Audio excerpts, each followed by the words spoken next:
Hi, everyone. Welcome to the House of Lou podcast. I'm your host, Veronica Theodoro. I love the Christmas season. So today we're talking all about Christmas tree decor. And I'm focusing on the tree because not only is it the centerpiece of the season, but it's never a bad idea to think more creatively about how we decorate for this very special time of year. Joining me on the pod today are Ray Sutton of Three French Hens in Wildwood and Suzanne Miller, the owner of Papier Lys, based in the Central West End. If you've been to Three French Hens lately, then you've seen their spectacular display of trees. No one does Christmas quite like they do. Suzanne has been featured in St. Louis Magazine over the years. We've photographed her beautiful historic home. And just last month, she launched a custom stationery and paper goods company, which we're going to hear a little bit more about later. I can't wait for my conversation. But before we get started, here's what's been going on in and around my house. After 6 months of waiting patiently, sometimes not so patiently, repairs on my house have finally started. I wasn't really expecting it, but I got a sense that something was happening when I noticed stacks of buttery yellow bricks sitting outside my house last week. Then a few days later, a very large lift showed up near my driveway. And as I speak, the masons are up on the roof rebuilding the chimneys that we lost during the tornado. I could not be happier to see progress on the house. Last week, I attended Shop the Stables with a group of friends from the neighborhood. Designer Maggie Jewell of MKS Designs organized the event with Sugarcoat Home and Wonder Whim Co. They really outdid themselves and had a terrific turnout. When I talked to Maggie a few days after the event, she told me that they had approximately 420 people show up to shop over the course of 2 days. The setting at her family's horse barn was the icing on the cake. It was so incredible to be able to see the space and be there in person. It sounds like they're thinking about bringing back the shopping event possibly next spring, and I'll be sure to share more details about that when I hear them. If you've been following the drama that's unfolded around my two dining room tables, then you'll be happy to know that I finally found a spot in the house for both of them. I move furniture around quite a bit. I know a lot of you who are listening probably do the same, but sometimes I have to get really creative about how I repurpose things because, frankly, there's only so much room in the house. This last time, I thought I was going to actually have to sell this zinc top table that I had shipped all the way from London about 7 years ago. It's a big table. I couldn't think of where to put it. But at the last minute, I decided to think like a European homeowner. I know that might sound really, really funny, but I said to myself, if I were living in Europe, what would I do? And my answer was I would make it work. I would think about the space that had the most potential and think creatively about how to use this table. So in my case, it was the living room. And instead of thinking of it as a traditional table, I wondered how it would look as a console. And so I tucked it behind the sofa and it totally worked. It's so good. And it's true. If you really love something, you really will find a way to use it. If you're curious about the look, check it out on my Instagram, and I will post a picture to the show notes as well. A couple more things before we get started with my interview. Tonight, I'm headed to the Alliance Francaise for a class on French table etiquette just in time for the holidays. I'm so curious to see what that's all about. I have also created a gift guide. My goal this year is to shop local as much as possible for everyone on my list. So be sure to check that out. We'll be right back. If you're passionate about design, home, architecture, and gardens, then I hope you'll consider subscribing to my weekly newsletter, Design and Home. Each Wednesday, I bring you the latest news on what's happening inside the interior design and architecture industries. And subscribers are the first to read our weekly property posts, some of the most popular content on stlmag.com, featuring noteworthy homes for sale around the region. Check it out for yourself at stlmag.com/newsletters. Check the box on Design and Home, and don't forget to hit the subscribe button. As always, drop me an email, text, or DM with a scoop or story idea. And now it's time for my interview with Ray and Suzanne. Hi, ladies. Hello. Great to see you both. Wonderful to be here. Thank you. We are talking today about one of my favorite things to do at the end of the year, which is decorate the Christmas tree. Yeah. Best for kind of time of the year. I have to know, we are recording in November. Who has their Christmas tree up at this point? I do not yet, Not Okay. yet, but Okay. I will this weekend. but I'm This eyeing weekend. it. I'm eyeing Okay. it. Getting So ready. you put the tree up on the earlier side, Definitely. so before Thanksgiving? Before Thanksgiving, Okay. I do. It's a lot of work. You want to enjoy it. Yeah, It is. exactly. Yeah, that's a good point. So that makes me think that you are Camp Faux. Camp Faux. Camp Faux, Suzanne. which changed. I wasn't until COVID. Oh. And in October of 2020, my kids and I were looking at each other like, we need something Yeah. fun to focus on. So we got trees up early and we've never gone back. We're still I love Team that. Faux. Okay. And so how does that feel? Like, did you miss having the scent of a fresh tree in your home or? But it just brought so much more joy at the time. And now my kids are asking before Halloween, can we please put it up? So that's kind of how we roll now. And in your home, Ray, who's decorating the tree? And I should say, you are the visionary at Three French Hens. For anyone who's been there and has seen the collection of trees, it's pretty spectacular. So in your own home.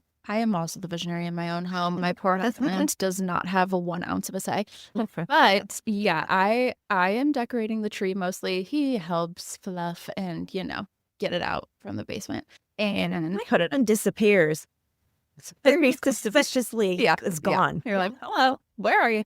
I'm putting the tree up. If you've ever been to Three French Hens, you know we love to put a lot of stuff in the tree, and a real tree just doesn't do it. It doesn't hold all of the decor like I want it to. It starts drooping faster. Yes, all it of my does. stuff Yeah. starts falling out, and that's not fun. So growing up, we always did a real tree and cleaned up the pine needles and all the Yes. things. But a nice Fraser fir candle, like I said, it does wonders, and the faux tree holds all of my stuff.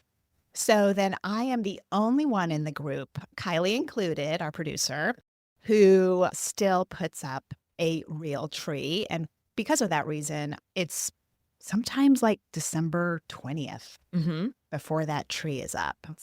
I know it's really late and I always feel like so much pressure from my neighbors because you can like peek through their windows sure. and you see the trees. Ugh. But I'm such a believer in keeping the tree up through the first week of January. And again, because it's a real tree, you have to take those things into consideration. Totally. But last year, I put up 2 trees for the first time. I'm excited. And I know that that's somewhat of a thing that people are doing. I'm wondering, Suzanne, do you do anything like that? Like 2 trees, a mini tree somewhere? We Okay. do. Partly because I work from home, so I'm in my house all the time. So I have a tree in my office, Okay. and then we have a tree in our family room, in our living room. So they're kind of decorated more casually in the family room and more formally in the living room. Okay. And then we put one on the third floor in my kids' rooms. Oh, wow. Okay. And you're doing all of that, or do the kids still help you? No, I'm still doing most of it. Okay. Well, I don't feel so bad because I'm also putting up the tree by myself on like a random Sunday afternoon. That's why I have to start early. And Ray, how about you with the multiple trees? What are you seeing in terms of like people who are coming into the shop? Most people do have more than one tree, even if it is just like a small one. A lot of people are doing like a more formal, thought through themed tree and then a family tree with all of your family ornaments. What is it about a Christmas tree that is just so exciting to people? Why are we so wrapped up in our Christmas trees? It's the most wonderful time of the year and it's just so fun. And I think people like to be creative and it's one thing I think that you can just be unapologetically yourself. And when else are you going to, get to throw glitter all around your house and, Right. do colors that don't necessarily read home. Right. You don't necessarily have to match your decor. You can get just adventurous and it's just really fun. Yeah, it is fun. Suzanne, why are people's identities so wrapped up in their trees? If you have kids, you see the wonderment in their eyes when they come down on Christmas so true. morning. My grandmother embroidered us a lot of different ornaments over the years. So we still have that. We have an ornament my grandfather made, and they come out every year. So that's kind of a very special thing. And, you can tell the stories to your kid, but it's that wonder when they come down, when the tree's waiting for them on Christmas morning. Yeah, absolutely. That nostalgia, Yes, right? yeah. So, where do people go to buy really great looking faux trees? To be quite honest, I am a more is more girl. I'm putting so much stuff on my tree that you can't really see it. So while I don't necessarily recommend shopping big box for like the decor, just because you can tell when it's something that's like curated and from, a local shop. But for a tree, I either order from vendors, and if I'm looking for a kind of a special kind of tree, I'll do that. But otherwise, I shop at like Home Depot or Hobby Lobby and just get a nice middle road tree. Okay. And I put so much stuff in it that you can't really even see the tree. So it doesn't really matter. Suzanne, how about you? Can you tell us a little bit about where you might shop for your? So I'm fortunate I can go to the flower market in St. Louis and LaSalle. So I got two of our trees at Bashan Skinner Okay. there. And then during our COVID spontaneous year, we just stopped off at Target and just picked up a cute little, Yep. 5-foot tree. And it's been perfectly great. Yeah. And it was pre-lit too. I was going to say, I do recommend as pre-lit the ones that you No can just kind way. of click, click, click, Yes. and they're done. Yes, our large Oh one my has that as well. And that's a God. game changer. It is a game changer. Okay, you guys are inspiring me to maybe think outside the box. We'll Think see. about it. So this is a debate that we have in my house every year. My daughter says white lights only. I'm just kind of like, let's get as many lights up there as possible. And she says, no, Mom, that is just not right. It's like, how embarrassing. Yeah, exactly. What's your thought on lights on a Christmas tree?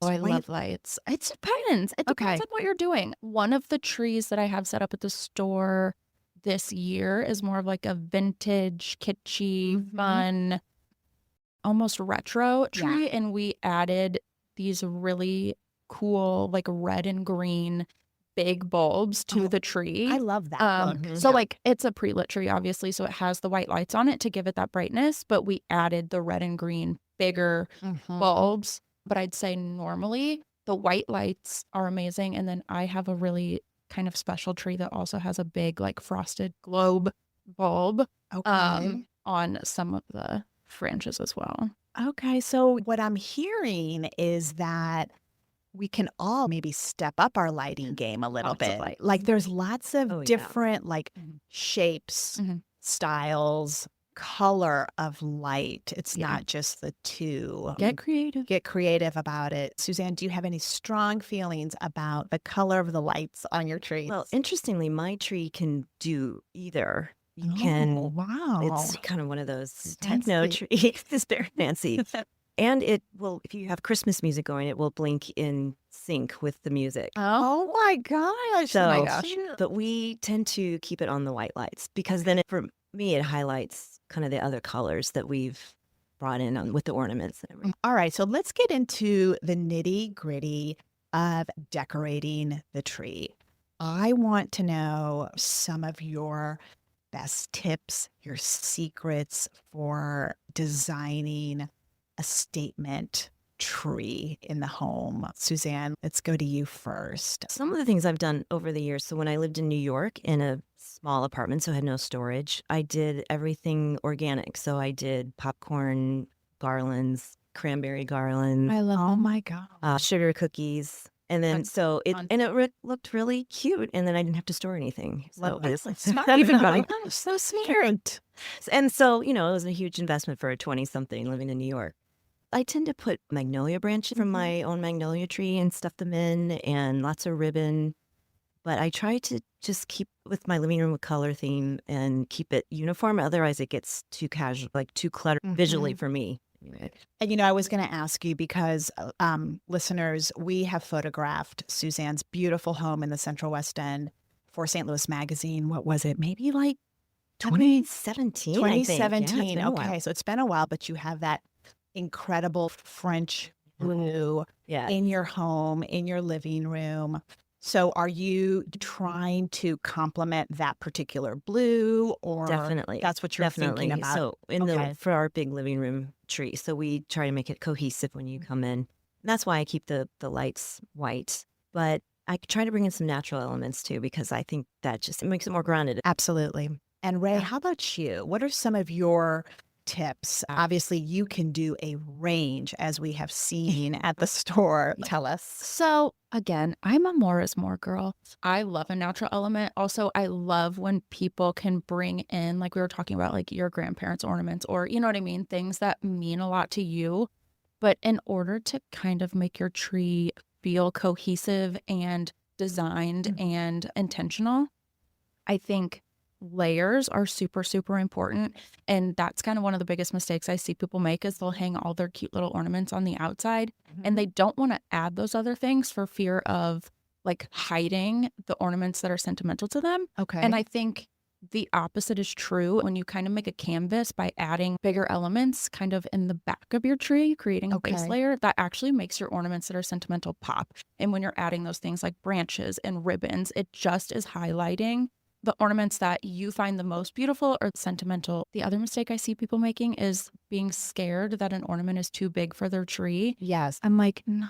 If you have a 15-foot tree and you have all like 2-inch little ornaments on it, you're losing them. You're losing them. So we have to think about scale, Layers right? and scale. Yes. Okay. So in a home with 12-foot ceilings, what size tree would you recommend? 9 or 10-foot tree. And then if you've ever been to Three French Inns, or I'll post a picture of my tree, we do these insane toppers Yes. Yes. with stems. So by the time I get kind of a topper on my tree, I'm adding a foot to 2 feet, sometimes 3 feet if I'm getting real crazy. Keep in mind, like you said, scale, but I mean, bigger the better. If you have 20-foot ceilings, do a 15-foot tree. That's Why what we not? do in my house. Okay. We have 10-foot ceilings, so we have a 9-foot tree. And Okay. it's always brushing up against the top just to layer it up. Yeah. Okay. And so when you talk about the back of the tree, are you talking about adding ornaments closer to the Trunk. The trunk. Yes. Okay. Yeah. I am shoving, we call them stuffer balls at work, but I'm shoving like big bulb ornaments that are kind of just plain color or, Yeah. just a sparkle or whatever back to the trunk of the tree and kind of building those layers out from there. Okay. I kind of start with biggest and work my way out to the smallest, and we're hanging the Oh. smallest ornaments and the ribbons kind of at the end Yes, of I love that look. the tree. Yeah. Okay. Because my big thing at home that I try to get my family to follow is to just make sure that when you hang the ornament, it's hanging freely on the branch. It's not touching another branch, or it's not really touching another ornament, because you want to give it its own moment for whoever is enjoying the tree, right? Like I'm so particular about that. And Totally. my family, they don't really understand why I'm so particular about the cards. No one understands the madness. And maybe that's why no one helps anymore. I wonder if that's probably the case. I can't, I'm sure. Yeah, totally. I want to get back to the topper in a minute, but I would love to talk a little bit more about some mistakes that you see. Not like we're looking at people's trees to like judge them, but do you see some mistakes? I've seen some front-loaded trees where they forget to decorate on the back. Yes. Oh, like the back of the actual Yes. tree. Yes. Yes. And it is apparent, even if you walk in and you can see that. One year I made a mistake of letting my kids, it wasn't a mistake to let them help me decorate, but when I stepped back, everything was 3 feet or below. Yeah, Like yeah. there was nothing on the tree. Yep. So I had to go back and re-engineer that one. Yeah.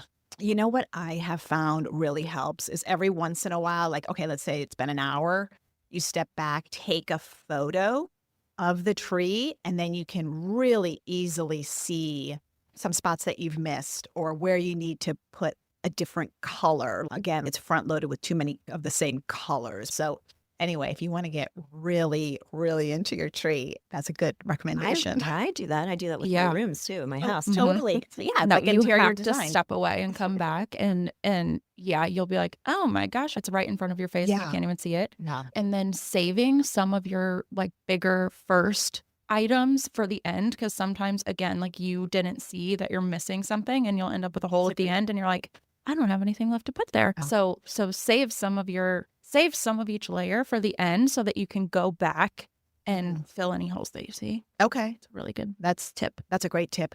Let's talk about texture. And I kind of want to know how you feel about garland. I love adding garland. I think that there is a dated way to add garland, and I think okay. there's a fun, interesting textural way to add garland. So when I add garland to my trees, if it's like a thicker, fun, like berry garland, or sometimes I'll add a greenery, like a pine garland to my trees just to give it a little bit of fullness.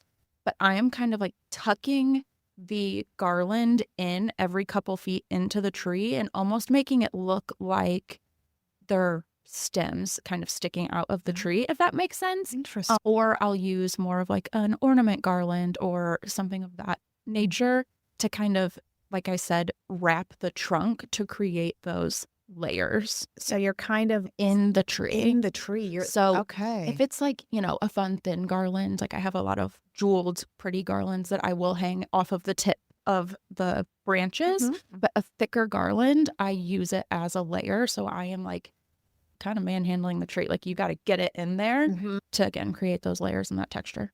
Okay. Okay. My 2025 purchase is for my decor now. yeah, I know. no kidding. Would love to get inside your brain a little bit Gary. about the showroom, the shop, and the tree. Are you trying to change it up every That's year? such a good question. In regards to inspiration, it is obviously part of my job to keep up with trends and know what's going on and anticipate what people are going to want. And I do that. I am in the weeds of trend analysis and all of that. But the unfortunate part is when you go to market to buy all of the things that you're thinking of, you are kind of at the whim of what's available. So I do go in with an idea of what I would like to see, but then when I get to market, I kind of have to bend and be really flexible with what's available and what I can cherry pick to make those visions come to life. So it's very much a process of what I want and then what I can procure, Right. and then how I can kind of group those things together to make those themes and those stories come to life in the showroom. Okay, so the product comes first. Product comes first. People say that they can Amazon like the basic layers, and I'm like, you really can tell. You really can tell. And I hate to be that way, but it's less about cost and more about, I'd rather you have a half naked tree one year if you don't want to spend the money to get all of the right things. I'd rather you get the right things and just take longer to make that tree as stunning and spectacular as possible. Absolutely. When I was first married, I used to hit the sales in January at Neiman Marcus, actually. Yeah. They sell the most beautiful ornaments, but at quite a discount because you wouldn't believe how expensive Christmas ornaments Yeah. can be. But every year I would just go toward the end of January, their last call sale, and just buy as many as I could. And then also travel. Suzanne, You Oh, yes. travel a Yeah. lot. I would imagine that you find lots of ornaments or when you are abroad. We do, but it's sort of a curation as well. If we're not going to buy an, kitschy Eiffel Tower, we'll find some kind of embroidered or some nice needlework type things that remind us of a place that we've been. But it has to go with with the overall, Has to go with the overall theme. We theme. can't mess up the theme. Yes. But one of the best wedding gifts I got was from a friend, my good friend, who loves Christmas. And she gave me a huge box of ornaments for our Christmas tree, for our first Christmas tree as I love married that. couple. Great Isn't it wonderful? idea. Who would have ever thought? And I would never have thought to register for that. I But got one of the same gifts for my wedding. you? Was a vintage set of like wedding yes, gorgeous ornaments. Yeah. What a great idea that is. I thought so. And so you too. use them Every every year. year Yeah, and you remember that friend. absolutely. It's a great gift. Let's go back to toppers. I'm I ready. Your Buckle in. the toppers at Three French Hens are iconic. Iconic. Let's talk about it. Oh gosh. And so where do you want to start? So yeah, we kind of have our You have, like, a look. signature. Yeah, Yes. our look. And that started with my grandmother, Jeannie. She started Three French Hens 22 years ago. We have been doing Christmas, our iconic Christmas, for about 20 years now. And yeah, so it's obviously evolved over the years, but I am not a simple angel or star on the top of the tree girl. That it has its place, and if you're going to argue with me, just do it. It's your house. I do not do that. We put probably no less than 30 stems on top of each tree as the topper, and I always get every year someone comes in and says, "Can I just buy the topper and plop it on top of the tree?" Absolutely not. That's not how it works. We are putting them in stem by stem. It's not as hard as you would think. Every single day, I'm teaching people how we do it. It's probably kind of hard to explain on a podcast, but if you can't see it, I will put Come a by. picture in the show Perfect. notes. Okay. Yeah, But yeah. yes, people would love to see But yeah. these in person. over the top toppers. They look like again. crowns. Yeah. Okay, Suzanne, what do you do for your topper? Anything special or in particular? Kind of I switch it up. One year I did faux hydrangeas at the top just to So fun. make it kind of abundant and full looking. That was fun. It goes with my French blue. Yes. And I love hydrangeas. We do different ribbons and bows. It kind of depends on the year. Yeah. I will switch it up though. We're kind of the same. I am sort of like that angel girly. I feel like Yeah. by the time I get to the top of the tree, I'm just like, oh my gosh, let's just put a period in this Yeah. and just like call it a day. Yeah. So I do reach for that same angel every year, but maybe I'll try to get a little bit more creative now that we've talked about all these ideas. How about at the base of the tree? Are we skirt people? Are we basket people? That had sort of like a moment a few years ago. I don't know if it's still in, whatever you do, you want to cover that green and red base that they sell that we all sort of use for our trees. What do you do at the base of your tree, Suzanne? So in my living room, I use a faux fur throw, like a throw cover. But I'm always a skirt person. So I have a tree skirt my grandmother made. I luckily have, and it's kind of stained from over the years, but it's well loved. And then in my office tree, again, kind of something like a tartan, like any kind of scarf or anything like that. Okay, cool. Yeah, I was going to say the same thing. A throw blanket, if you don't have a tree skirt or can't find a tree skirt that matches your theme or that you're really in love with, just literally a throw from anywhere. Yeah, I wouldn't have Throw it thought of down there. that. Yeah. That's a great idea. And it kind of looks less polished and more just kind of fun, cozy, because it's less, laying flat and you just kind of bunch it up.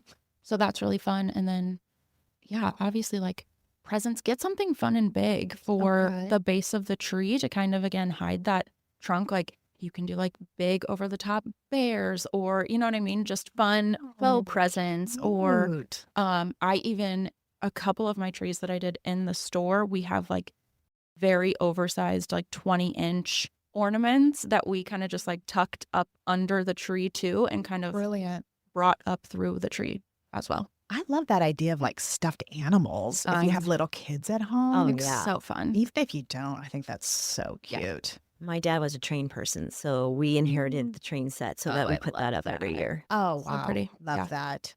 Okay, so let's talk about people hiring out the tree trimming to a stylist. Yep. Ray, I'm sure you see and hear a lot of this, and I'm sure you Oh. do this yourself. We do it ourselves. Yeah. Anything you could think of, we decorate it. I think more and more people are doing this. I think as our world gets busier and busier, people just kind of don't have the time. Or if you don't have that kind of creative bone in your body, but you do appreciate the beauty of Christmas, it is something that a lot of people do and you can do and you shouldn't feel ashamed to do. Right. I always say people are good at different things. Does the client participate?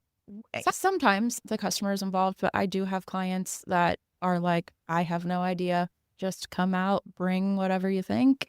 And in that case, I'm like, okay, send me pictures of your house so that I can kind of coordinate what we've got going on in your house with Christmas, which isn't a requirement, by the way. You can kind of dress up your home for Christmas different than your decor. I think that's fun. Okay. And I typically love the client not to be there because it's magical when they get home It's like a big or reveal. come out of their office. Yeah. And 9 times out of 10, I get tears. So Oh, it's I'm really sure. fun. Yeah. Suzanne, you have launched a custom stationery and paper goods company, Papier Lisse. Right? I'm curious if paper plays a role in your decor at all in any way. It definitely does. It always has. But I've been thinking about different things that can be keepsakes. And if you have a correspondence card that is on super sturdy stock, that can be a keepsake that could be hung on the tree. So true. Or Christmas cards Mhm. as well. And I recently found a letter that my grandmother wrote to my grandfather, and that's just such a great thing to have out. So anything that's kind of heavy enough to withstand the test of time, I think you can work into your tree. Love that idea. Oh my gosh, I wouldn't have even thought about that. Thank you. Okay, ladies, parting words. Last piece of advice for people who are starting to decorate or rethinking how they might decorate. Ray, you want to take that first? Well, I'll just reiterate, have fun with it. The most wonderful time of the year is Christmas. This is your opportunity to be creative, show your personality. My tips, like I said, more is more. Add your layers, add your toppers, add your ribbons, go outside, snip some branches. Just more is more. Keep adding. If you think you're done, you're probably not. Are you ever really done? I'm never done. You're never It's done. like your home. It's exactly like right? your home. Yeah. You're never really finished. Suzanne, how about you? I would say don't be afraid to try something different each year, but also it's like art. What do you want to look at for several weeks? And what do you Good want to point. enjoy? And what's going to Yeah. make you happy? Yeah. And what colors? And that can change. So after my daughter was born and I had little kids, I wanted very soothing colors. And now as they're older, I've kind of gotten more, bright and happy. But it's kind of like, what do you want to be around? I think there's something to that too. I love that. Oh, that is really cool. Well, great advice. Everyone who's listening, have fun with your tree, get creative. Start early. Start early. early. I am Yeah. that person who's like alone in the tree lot in December, like, I don't know what's left. But anyway, it's a habit that's hard to break. It's okay. All right, ladies. Well, thank you so Thank much for your you. time. Thank Merry you. Christmas. Happy holidays to Christmas. So much everyone. fun. And now on to V's Views. If you have some extra free time this month, maybe you're taking a few days off of work, maybe you've got family in town, friends coming for a visit, consider checking out one of these events. You can decorate your own miniature winter village house on December 12th from 4 to 8 p.m. at St. Louis Art Museum. This event is free and it's part of the museum's Festive Fridays, open to all ages.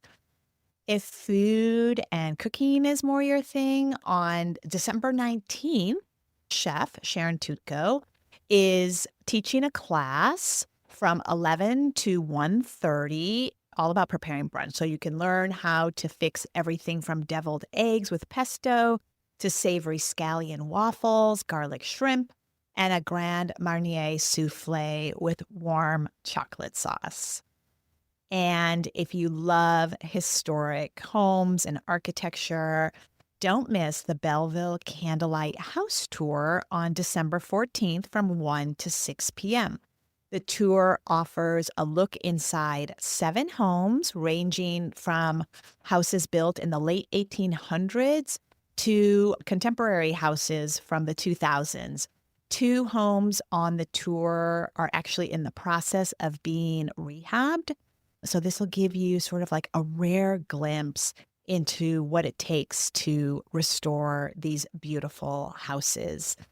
Lots of fun things to do in St. Louis, and I hope you take advantage of them.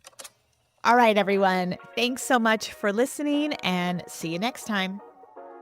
Thank you for listening to House of Lou.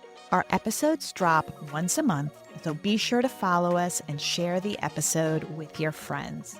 Be in touch, subscribe to our design and home newsletter at stlmag.com/newsletters, and follow along on Instagram at stlewismag. And you can follow me at VTLookbook. If you like what you heard, show us some love by rating and reviewing us on Apple Podcasts, Spotify, or wherever you choose to listen. We'll see you next time. And just remember, there's so much to see in St. Louis if you know where to look. This is a production of St. Louis Magazine, produced by Kylie Green Lemoyne, edited and booked by Veronica Theodoro, and audio editing by Brendan Shanahan.